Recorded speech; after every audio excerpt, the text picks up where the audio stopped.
federal government says the fuel crisis being experienced across the country will soon be a thing of the past.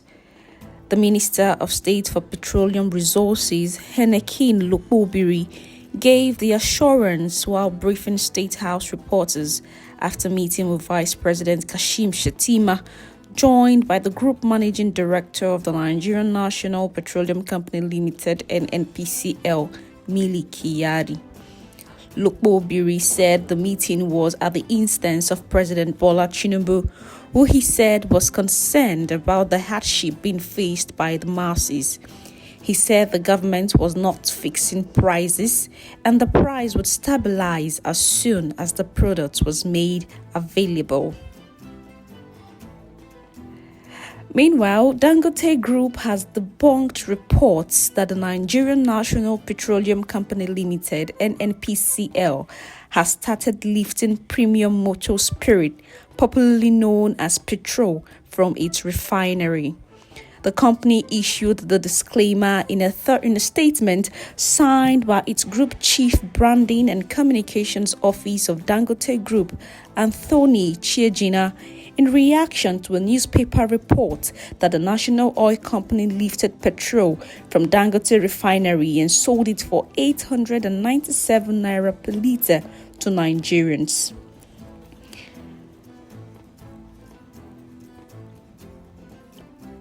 And to the other news, the recent decision by the federal government to peg the minimum age for candidates sitting for the Senior Secondary School Certificate Examination (SSCE) may have come to stay.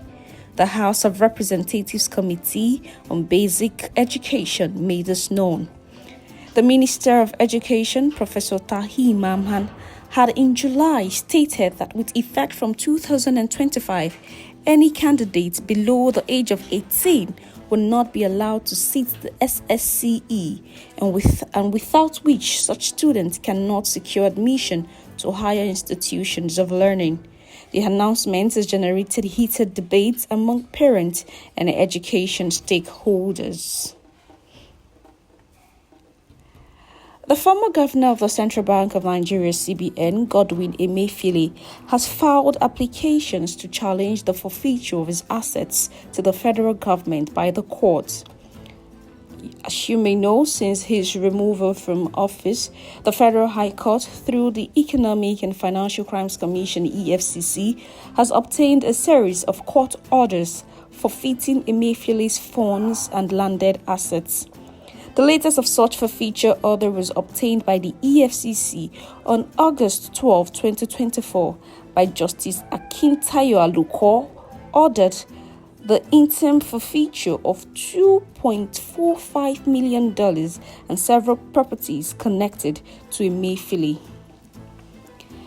In response, Emefiele's counsel, Mr. Olalekan Ojo, who led a Labi Lawal, urged the court to prioritize his client's interlocutory application, which seeks to halt further forfeiture proceedings.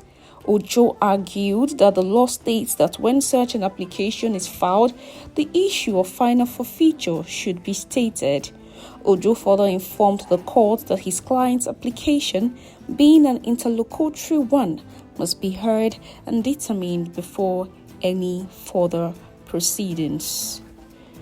And still on the news, the 9th Brigade of the Nigerian Army has handed over 23-year-old Ayomide Adeleye, the suspected murderer of a 300-level student of pure and applied botany, Federal University of Agriculture, Abeokuta, Christiana Idowu. Idowu Christiana, who was kidnapped on August 19, 2024, was allegedly murdered by Ayomide, a 200-level student of the Department of Philosophy at Olabisi Onabanjo University, after collecting ransom and withdrawing money from the victim's account. Operatives got information of his presence in the building through active tracking of his mobile device. Immediately, the personnel of the Nigerian Army swooped in on the suspect to conduct an arrest. After he had confessed to the killing, the Nigerian Army handed him over to the police.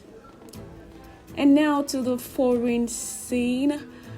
The U.S. President Joe Biden's son, Hunter Biden, plans to change his not guilty plea in his federal tax case. His defense attorney said this just as jury selection was set to begin for the trial.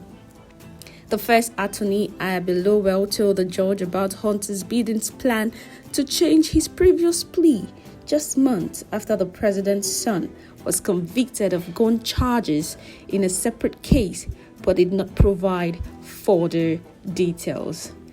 And in sports, superstar footballer Cristiano Ronaldo becomes the first men's player in history to score 900 goals in official matches. The former Real Madrid striker reached his latest milestone in Portugal's UEFA Nations League match against Croatia in Lisbon on Thursday, September 5.